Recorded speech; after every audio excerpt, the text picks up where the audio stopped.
তোর বউ পালিয়ে গেছে বলে তুই এইভাবে চুপচাপ মন নিজে খারাপ করে বসে থাকবি? তা কি করব কি আমি? বে বউ পালিয়ে গেছে বলে তো মন নিজে খারাপ করে বসে থাকার কি দেবে? পাড়া দিয়ে কেন ঘুরি ফিরে আয় কেন? তোমরা মা বাবা হয়ে কেন আমার কাটা ঘায়ে নুনে ছিটে দিচ্ছ বলো তো? তোর ভালোর জন্যই বলছি রে বাপ, আমাকে কাউকে ভালো বলতে হবে না। তুই চুপচাপ ঘরের ভিতরে এইভাবে মন নিজে খারাপ করে বসে থাকিস, আমাদের তো মন খারাপ হয়েছে না বল? মা গো, নতুন বিয়ে করলাম, বউ পালিয়ে গেল, আর আসতে চাইছি না। তোমরা একটা ফয়সালা কইরা তাকে লিয়ে আনতে পারছো না, তারপর বড় বড় কথা বলছো আমার সামনে। বে ইয়ার কপালি চুদা, কি ফয়সালা করব আমি? তোমরা বিয়ে দিছো, তোমাদেরকে ফয়সালা করে এনে দিতে হবে না? শালা বৈদ্য, মদ খেতে মারারই বাকি দরকার ছিল বে। এখন সব দোষ আমার লাগো। তুই দোষ হবে না, কার দোষ হবে বে? এমনিতে বউ পালানোর চিন্তা, আবার তোমরা আমাকে চিন্তা দিচ্ছ। মনে হচ্ছে আমি শালা বিষ খেয়ে মরি, আমি টাইম হয়েছে। হ্যাঁ তুই যা, রাস্তা দিকে ঘুরে ফিরে আয়, তুই যা। তুই বাড়িতে বসে থাকলে বেশি মরি লাগে আমাদেরকে। তো মরি লাগে, বেশ ঠিক আছে, তাহলে আমি চললাম বাড়ি থেকে। একটু ঘুরে ফিরে আসবি, বন্ধু বান্ধবদের সাথে কি আর কি ঠাট্টা মারবি, তবে তো মনটা ভালো হবে। সব সময় ঘরের ভিতরে গুগা গুগা করা ভালো লাগে না একদম আমার। উফ শালা কি বলে দুনিয়ায় জন্ম নিলাম রে আমি, যে দিকে গেছি সেই দিকে লোকে লাত মারছি রে। লাত খাওয়ার কাজ করেছো যে তুমি? তুই তো পাকা খানকি ছেলে আব্বারে। সুরের বাচ্চাই বিপদের সময় আমাকে সাহায্য করবি না, আমার গায়ে জ্বলিয়ে দিছিস তুই। কি রে বাপ ভাই উঠি গালি তোর আবার? ওগুলা বাপ হলে 5টা লোক নিয়ে এখনই বৌমাকে নিয়ে আনতে চলে যেত, সেটা না করে আমাকে সব সময় গালি দিচ্ছে। বালমুখী ছোড়াটা মদ খেতে বলেছে তোকে? আই থেকে মদ খাবো, গাঁজা খাবো, আপিং খাবো, হিরোইন খাবো, চরস খাবো, তুমি যা পারো তাই করে যাবা। তুই শালা বৈদ্যর মাথা খারাপ হয়ে গেছে রে, বউটা পালিয়ে গেছে বলে। তুমি আর বকো না, যে কোনো একটা বেটা ছেলে নতুন বিয়ে হয়ে যায়, বউ যদি কাছে থেকে চলে যায় তার আপনিই মাথা খারাপ হয়ে যাবে। তুমি কি পুরুষ মানুষ হয়ে সেটা বুঝো না? বুঝি তো কাদা, তা কি করবে কোন আমি বলো? আমার হাতে তো কিছু উপায় নাই। উপায় দেখো নাই, দেখো ওকে ওর মধ্যে খাইতে দাও, ওর সামনে বেশি চিল্লা চাচা করো না। আমি ওকে চিল্লালাম, আমি ওকে বললাম ভালো কথাই বললাম যে মন মেজাজ খারাপ করে বাড়িতে বসে থাকি না। বাদ দাও, এখন ওসব কথা বাদ দাও। সে ছুরি এখন কবে আসবে এখন ভগবানই জানে। রঙ্গিলা, আমি এই হাত যখন আরেকবার তোমার ধরতে পেরেছি, আমি আর কোনোদিনও ছাড়বো না। তুমি যে ছেলেটাকে বিয়ে করেছো তাকে ডিভোর্স দিয়ে দাও, দিয়ে তুমি আমাকে বিয়ে করো। তুমি ঠিকই বলেছো প্রদীপ, আমি আমার স্বামীর ভাত আর খাবো না, আমি ওকে ডিভোর্স দিয়ে দেবো। ও একটা মদখোর, ও একটা মাতাল, ও কোনোদিনই আমাকে সুখে রাখতে পারবে না, তা আমি বুঝতে পেরে গিয়েছি। বুঝতে যখন পেরেছো তখন আর দেরি কিসের? আমি বিয়ে করতে তো রাজি আছি তোমাকে, শুধু তোমার অপেক্ষায় আছি আমি। ওই ঘর থেকে তোমাদের সব কথাই শুনলাম। ভালো আছেন তো কাকিমা? হ্যাঁ বাপ, শোনো আমার মধ্যে আমার, আমি ভালো আছি, তুমি ভালো আছো তো বাপ? ওই কেটে যাচ্ছে কাকিমা, ঘরে তো আর বউ নেই যে ভালোভাবে দিন কাটবে, ওই কোন রকম ঘষা মজা করে কাটছে। তোমার নামটা যেন কি বাপ? আমার নাম হচ্ছে প্রদীপ ঘোষ কাকিমা। বাহ, খুব সুন্দর, ভালো নাম। কাকা বাবু নেই বাড়িতে? ও কোনো অসুবিধা নেই, সে বাড়িতে থাকলেও কোনো অসুবিধা নেই, সে বাজারে গিয়েছে। তোমাকে তো আমিই দেখেছি বাপ। হ্যাঁ সে তো জানি কাকিমা। হ্যাঁ বাপ, শোনো আমার একটা কথা জিজ্ঞেস করতাম বাপ। হ্যাঁ কাকিমা, একটা কেন আপনি 100টা জিজ্ঞেস করেন, বলেন। তুমি তো সবই জানো বাপ। প্রদীপ, আমার মেয়ের সাথে তো আগে তোমার ভালোবাসার সম্পর্ক ছিল নাকি? কি বলছেন কাকিমা? আজও আছে আপনার মেয়ের সাথে আমার ভালোবাসার সম্পর্ক, আজও আপনার মেয়েকে আমি ভালোবাসি। তা বাপ কিছু মনে করো না, একটা কথা বলতাম। মেয়ের যেখানে বিয়ে শাদী দিলাম, মেয়ে আমার সুখ শান্তি পেল না সেখানে, তো ওই ছেলে ভাত আর আমার বিটি খাবে না বলছি বাপ। তুমি যা হোক একটা ব্যবস্থা করো, তুমি তোমার মেয়েকে ভালোবাসো, আমার মেয়ের দুঃখে কষ্টে নিশ্চয়ই তুমি সাথী। কাকিমা গো, আমি রঙ্গিলার জন্য আজও পাগল, কালকেও পাগল ছিলাম। ওকে আমি 1000বার বলেছি তুমি আমাকে বিয়ে করো, তুমি আমাকে বিয়ে করো। ও যে কেন করেনি সেটা ও জানে আর ওর ভগবান জানে, কিন্তু আমি আজও রঙ্গিলাকে চাই। তুমি যদি এখনই চাও কাকিমা ওকে বিয়ে করতে বলো, আমি এখনই বিয়ে করব। আরে আমার শোনা বাপ রে, ভগবান তোমাকে আমার মাথা চুলের মতো আয়ু দান করুক। আর ওই কাদা কুকুর বেটা, ফাটা কুকুর বেটা জামাই, ও আমার মেয়ের জীবনটাকে ছিনিমিনি খাইলু, ও যেন গাড়িতে চাপা পড়ুক, ও যেন লরিতে চাপা পড়ুক। আমি যদি গাড়ি ড্রাইভার হতাম না, আমি ওকে আগে যেই চাপা দিতাম। ও শালা আমার ক্ষতি করে দিত, আমার পিরানের পাখিকে নিয়ে বাসর ঘর করলে আগেই। বাপ করেনি বাপ, বিটা নামেই হইলো বাপ, কিছুই হয়নি বাপ, আমার যেমনকার বিটি তেমনই আছে বাপ। মাগো, তাহলে তো ওই ছোড়াকে ডিভোর্স দেওয়ার তো ব্যবস্থা করতে হবে। ডিভোর্স দেবো তো, তোদের বিয়ে শাদী হয়ে যাক, তারপর দিন গিয়ে তাকে ডিভোর্স দিয়ে দিবি তুই। তা বাপ, শোনা জামাই। জি বলেন কাকিমা। তুমি ব্যবসা বাণিজ্য কিছু করো বাপ? অফকোর্স, কেন নয়, অবশ্যই ব্যবসা করি আমি। ইনকাম হয় বাপ? কিসের ব্যবসা করো তুমি? বাজারে গোটা মাছ কিনে কেটে বিক্রি করি। কেন গো, আগে যে তোমার একটা ইমিটেশনের দোকান ছিল, হালামালা বিক্রি করতে, সেটা কি হলো? আছে তো, লোক নাই চালা দেখে, ওই জন্য বন্ধ আছে। তা প্রতিদিন 700-800 টাকা ইনকাম হয় বাপ? 1400, 1500, কোনোদিন আবার 1800 হয়। আরে আমার বাপ, শোনা বাপ আমার রে, আল্লাহ দেখ তোমার আরো ইনকাম হোক বাপ। তোমরা গল্প করো, আমি দুটো ডিম সিদ্ধ করলে আর এক কাপ চা করলে আনি তোমাদের লেগে। ঠিক আছে, যান কাকিমা। बात कुछ समझ न आए। দেখলে তো তুমি আমার মা কত ভালো, আর তুমি ভয় করতে আমাদের বাড়ি আসতে। আগে সত্যি করে ভয় লাগতো, কিন্তু এখন আর ভয় লাগছে না। বলছি কাকিমাকে চা করতে গেলে একবার হবে না? কি বুঝতে পারছো না, তোমাকে কাছে পেতে ইচ্ছা হচ্ছে। এখন নয়, সন্ধ্যাবেলায় আবার তোমার সাথে দেখা করতে যাবো, তখন এখনই মা চালিয়ে চলে আসবে। তাহলে সন্ধ্যাবেলায় কোথায় আসবে? আমি ঠিক তোমার বাড়ি চলে যাবো। তাই নাকি? হ্যাপি লাগছে কিন্তু তোমাকে, সো বিউটিফুল। মামা, আমার প্রচন্ড খিদে লেগে যায়। খিদে লেগেছে? তাহলে আমাকে খা, কামড়ি। ও কথা বলছো কেন মামা? আমি বললাম তোমাকে খাবো। তুই তো সবই জানিস, এত বড় এই নিষ্ঠুর পাষাণ হৃদয় দুনিয়াতে কেউ আমাদের উপকার করার লোক নাই। মামা, কোনো কাজ কর্ম করলেও তো হইতো, তাইলে তো দুবেলা 2-4 মুড়ি ফুড়ি খেতে পারতাম। কি আমাদেরকে কাজ দিবে এখন এইখানে? তুই তো আমার কথা শুনলি না, মরুভূমিতেই থাকাই ভালো ছিল আমাদের। আমি জানি মানুষের মধ্যখানে থাকা থেকে মরুভূমিতে থাকা অনেক ভালো। মামা বল। ওই দেখো একটা লোক আসছে এদিকে। ও দাদা। ও কাকা ও, আমাকে ডাকছিস?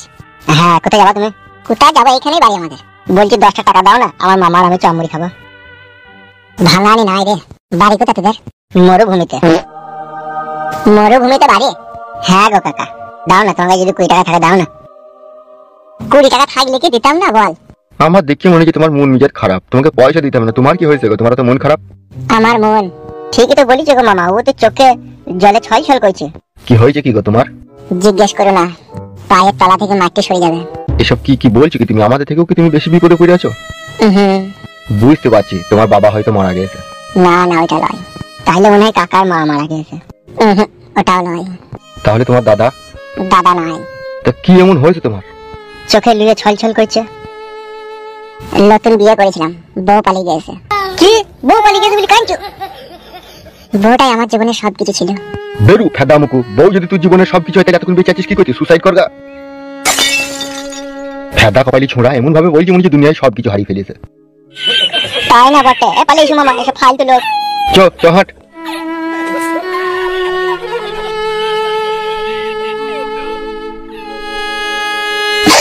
বউ হারানোর যন্ত্রণাটা কেউ বুঝলো না।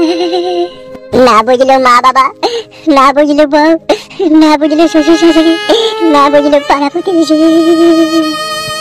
এই বুকের ভিতরে বউ হারানোর যে যন্ত্রণা, সেটা শুধু আমি বুঝতে পারলাম। ভগবান গো, কি করবো কিছু বুঝতে পারছি না। একটা রাস্তা দেখে দাও, যা হোক করে।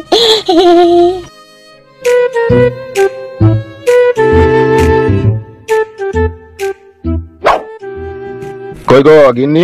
ওগো শুনছো গো? বাগালি চলে এসো। হ্যাঁ নিয়ে এসছি। যাই, দাঁড়াও।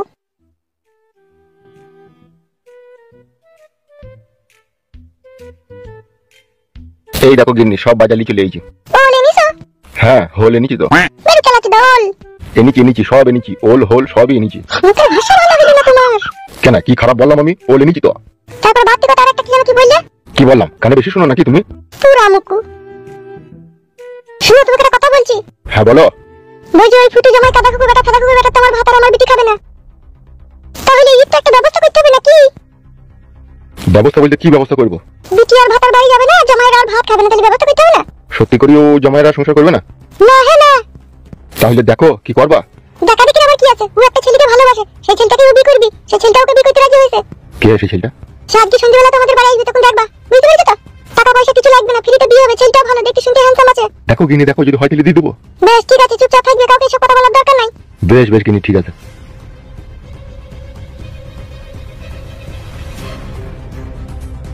গিন্নি আমার পাকা খেলোয়াড় বিটি ছেলে, নাইলে এক ভাতারের ভাত ছাড়িলে আরেক ভাতারের বা গলায় পড়াইতে পারে। এই সব ভাগ্যের দোষ।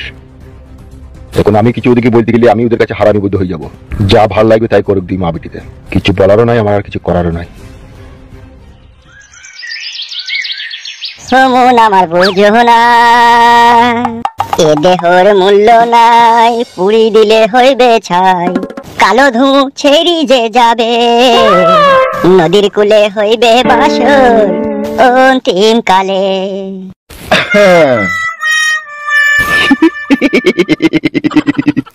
কে বে? আপনি কে স্যার?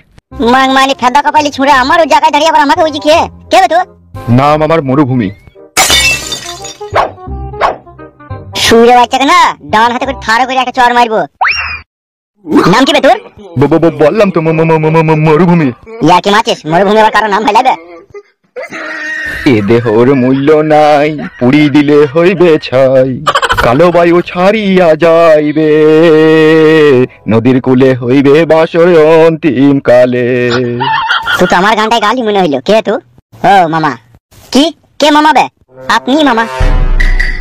হ্যাঁ বে, তুই দিকে আগে কখনো তো এই গ্রামে দেখিনি। আমরা মানুষ, যদি আপনার বিশ্বাস না হয় এই হাতটা একবার চিমটিকিটি দেখেন, মানুষ নাকি। সরা বে, শালা তোর হাতে ময়লা লেগে সরা।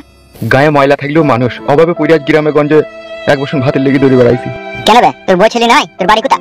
মানুষ যে আজ আর নেই কো মানুষ, দুনিয়াটা শুধু স্বার্থে।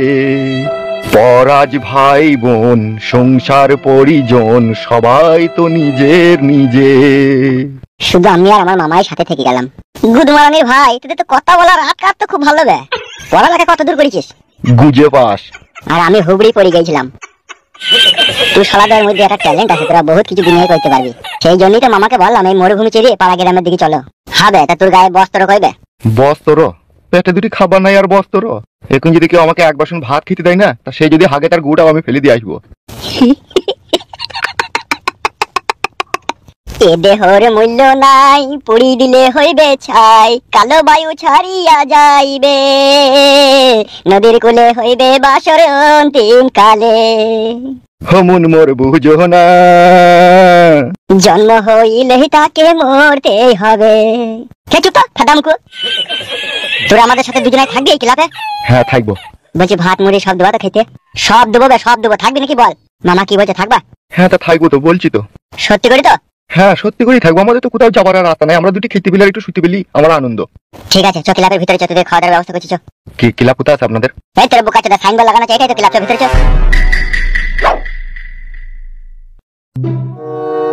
ফুটো কই রে বন্ধু? ফুটো, এ ফুটো। কে গো ছেলে তুমি? ফুটো আছে কাকিমা, আমি ফুটোর বন্ধু। ফুটো তো বাড়িতে নাই বাপ। কেন, কোথায় গেছে? কদিন থেকে আমাদের সাথে দেখাও করেনি, ক্লাবেও যায়নি। কি হয়েছে কি ফুটোর? আর বলি না বাপ, বাড়িতে একটা ঝগড়া অশান্তি হয়ে গেছে। কি বলছেন কাকিমা, কার সাথে ঝগড়া শান্তি হয়েছে? ওর বউয়ের সাথে ঝগড়া অশান্তি হয়েছে বাবা। দিয়ে ওর বউ এখন তার মায়ের বাড়ি চলে গেছে। সে কি কাকিমা, কেন ঝগড়া শান্তি হলো? এই কদিন আগে কোথায় জানি একটু রাত্রে মদ খেয়ে বাড়ি এসেছিল, এই ঝগড়া অশান্তি হয়েছে। দিয়ে বউটা এখন চলে গেছে মায়ের বাড়ি। তাই নাকি কাকিমা? আসবে কবে তাহলে? কে তুই? আমার বাড়িতে কি করতে আইছিস? ও তো ফুটোর বন্ধু গো, তুমি ওকে চিনো? চিনবো না আমি? এরকম নোংরা বদমাশ হারামখোর ছেলেকে আমি চিনবো না? তাকে কে চিনবে? কাকা বাবু, আপনাকে আমি রাগাতাম বলে আমার উপরে একটু রাগ আছে আমি জানি, কিন্তু বিশ্বাস করেন আজকে আমার ফুটো বন্ধুর সাথে আমি দেখা করতে এসে আপনাকে আজকে রাগাইতে আসেনি। তাইলে তোরাই ওকে মদ ভাঙ কই ওর সংসারের মধ্যে আগুন লাগানোর চেষ্টা তোরাই করছিস নাকি? সব ফালতু কথা কাকা। বন্ধু বান্ধব একটু মদ খেলে সংসার আগুন লেগে যায় নাকি? আগুনটা লাগলো কি করে? তোরা যদি আমার ছেলেকে যদি মদ ভাঙ না খাওয়াতে তাইলে তো কিছু হতো না। বেশ ঠিক আছে, আমি মদ খেয়ে যদি আপনার বৌমা পালিয়ে গিয়ে থাকে তাহলে যেমন করে হোক আমরা এনে দেওয়ার চেষ্টা করবো। যা বাড়ি থেকে বেরিয়ে যা।